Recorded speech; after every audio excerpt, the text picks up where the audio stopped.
नमस्कार मंडळी, Shri Swami Samarth. Knowledge path या चॅनलमध्ये आपले स्वागत आहे. आज मी तुम्हाला कर्म व कर्मसिद्धांत याविषयी अगदी सोप्या भाषेमध्ये काही गोष्टी समजावून सांगणार आहे. हा जर का व्हिडिओ तुम्ही शेवटपर्यंत पाहिला तर तुम्हाला यातले काही गोष्टी कळतील.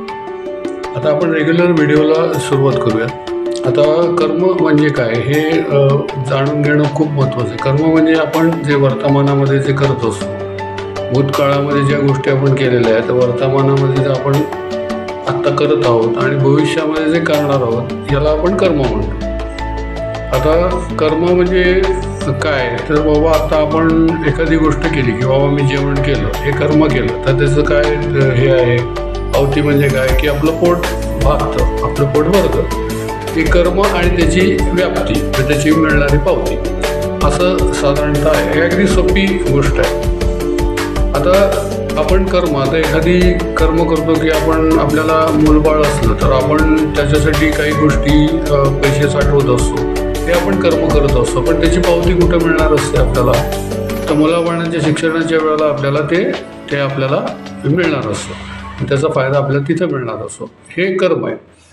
त्याची मिळणारी पावती पुढे तर ती ह्याच जन्मात आपल्याला मिळत असते. म्हणजे आपण जर का मुलाच्या समजा 2-3 वर्षापासून हे सुरू केलं तर मुलगा 15-16 वर्षापर्यंत होईपर्यंत आपल्याला त्या कर्माची पावती मिळते. तर ही जी कर्म आणि कर्मपावती ही जी काही शृंखला चालू असते, तर आता काय वेळेला काय होतं की एखादं कर्म आपण करतो आणि ते कर्मची पावती मिळायच्या आधीच आपल्याला मरण येतं. तर अशा वेळेला काय होतं, तर आता मरण येतं आणि त्याच्यानंतर जन्म वगैरे असतो असं बऱ्याच लोकांचा विश्वास नसतो. पण मी तुम्हाला सांगतो की मरण आल्यानंतर पुढे ज्या काही गोष्टी असतात त्याचे जन्म पुढे चालूच असतात. तर आता आपण जी कर्म केलेली आहे त्याची पावती ही पुढच्या जन्मामध्ये कुठेतरी मिळणारच आहे, हे नक्की आहे. आणि सर्वच काही कर्म आत्ताच या जन्मातच त्याच्या पावत्या मिळतील असंही काय सांगता येत नाही. आणि ती कर्म आपल्याला कळत पण नाही की याच्या पावत्या ह्याच जन्मात मिळणार का पुढच्या जन्मात मिळणार. आता एखादी अगदी सूक्ष्म स्तरावरची जी कर्म असतात ती सुद्धा धोकादायक होऊ शकतात. उदाहरणार्थ समजा आपण एखादं आपलं प्रिय व्यक्ती आहे, समजा आपण तरुणपणामध्ये एखाद्या प्रिय व्यक्तीला आपल्या काहीतरी त्याचं नुकसान करतो किंवा त्याला भावनात्मक काही त्रास देतो, तर तो त्यावेळेला तुम्हाला काही करू शकत नसतो. पण तो काय करतो की बाबा त्याची तळतळ त्या बाबतीमध्ये निर्माण होतो सूक्ष्मपणे की बाबा हा मला बोलला आणि याने माझा अपमान केला होता, तर या अपमानाचं मी कुठेतरी सूड घेणार. पण ती सूक्ष्म असते आणि तो माणूस त्यावेळेला लेसापेचा असतो, त्यामुळे तो काही करू शकत नाही. पण ती सूक्ष्म लहर घेऊन आपण आणि तो दोघंही या जन्मात प्रवास करत पुढं सरकत असतो. पण त्यावेळेला जर त्याला मध्ये कुठं जर मिळाला तर तो सूड घेतो किंवा काय करतो, पण त्याला तशी वेळच नाही आली समजा, तर तो पुढच्या जन्मामध्ये येऊन तो तुम्हाला त्याप्रमाणे त्याचं सूड घेऊन ते कर्म पूर्ण करतो. तर असं आपल्यालाही काही वेळेला वाटत असतं की बाबा मी काहीच केलं नाही, मी इतकं साधा आणि सरळ मार्गाने चालतोय तरी मला एवढे का त्रास होत असतात, तर एवढं का आपल्याला त्रास होत असतो. तर ही गोष्ट मागणं कुठून तरी आपण काहीतरी करून आलेलो आहे, त्याचा परिणाम म्हणून आपण हे भोगत असतो. चांगलं आणि वाईट, आपण फक्त वाईटलाच भोग म्हणतो, पण चांगलं पण भोग असतो ना.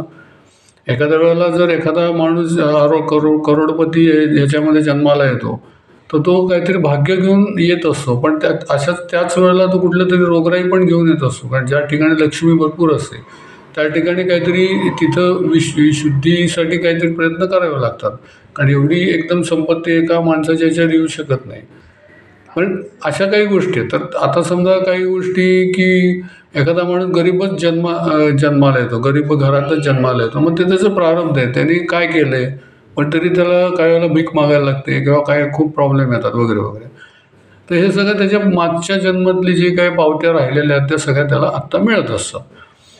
तर आता हे कसं आहे की हे लोकांना समजतच नाही की बाबा हे कसं काय की आता मी ज्योतिषशास्त्र हे करतो, शिकवतो आणि मी बघतो. पण आता अशा वेळेला मला विचारलं होतं की काका मी आजपर्यंत कोणाला फसवलं नाही, कोणाला काहीच नाही, कोणाला म्हणजे मी छोटासुद्धा काही कोणाला धक्का दिलेला नाही, तरी मग काय मला असं अडचण येते. तर ह्याचं मी त्यांना हे स्पष्टीकरण सांगतो की बाबा असं असं आहे आणि त्यामुळे तुम्हाला ती गोष्ट भोगावीच लागणार आहे आणि तुम्ही ते भोग सोडून पळून जाऊ नका, ते भोग भोगून टाका. आणि जेवढे भोग भोगून टाकतील तेवढे तुम्हाला जास्त पुढचा जो मार्ग आहे तो सुकर होत जातो.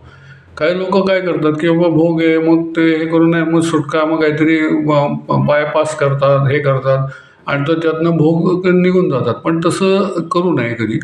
का तो जो भोग तुम्ही आत्ता स्किप केला तर तो पुढं प्रचंड वेगाने पुढच्या जन्मात किंवा पुढच्या काळामध्ये तो तुमच्या अंगावर येऊ शकतो. तर ज्यावेळेला जो भोग आलेला आहे तर मागच्या जन्मातली जी पावती फुटत असते त्याच वेळेला तो भोग तुमच्यासाठी उत्पन्न होतो. आणि मग त्याप्रमाणे तुम्ही जर ते तशीच पावती जर करत भोग जर हे करत गेलात तर तुम्हाला पुढचे जन्म किंवा पुढचे जे काही तुमचं भविष्यकाळातले जे काय असतं ते चांगल्या रीतीने पुढे सरकतं.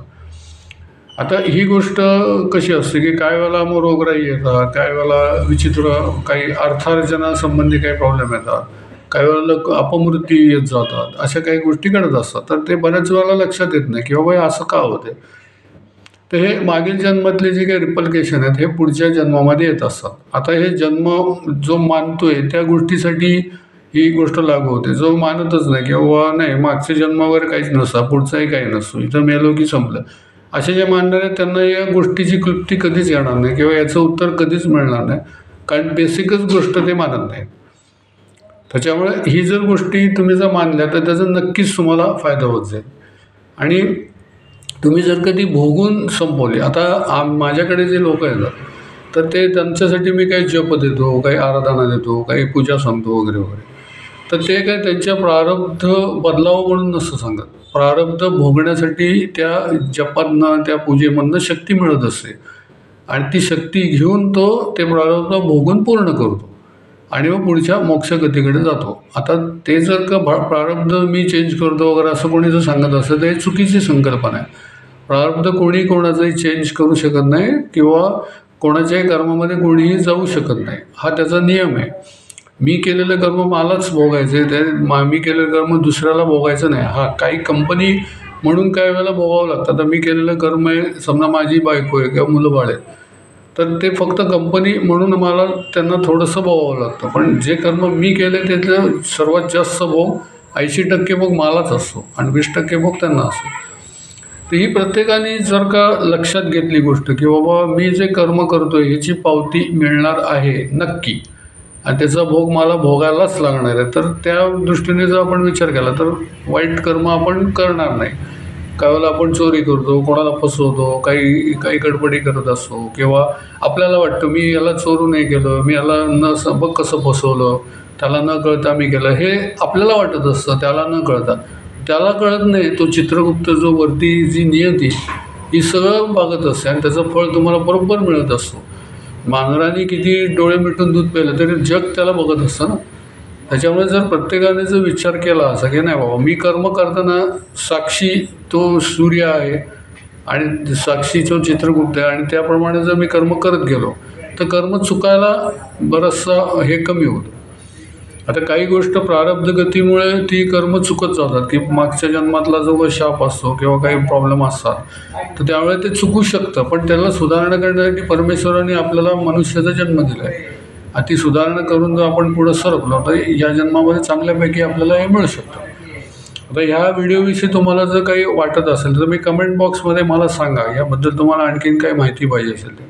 कारण हा मार्ग आहे तो खूप मोठा आहे आणि एका व्हिडिओमध्ये वगैरे असं तो सांगता येत नाही. अशा अनेक गोष्टी अनेक व्हिडिओज याबद्दल तयार करावे लागतील, तेव्हा ही गोष्ट हळूहळू समजायला लागेल. तर याबद्दल तुम्हाला काही आणखी माहिती असेल तर तुम्हाला माहिती हवी असेल तर तुम्ही मला सांगू शकता.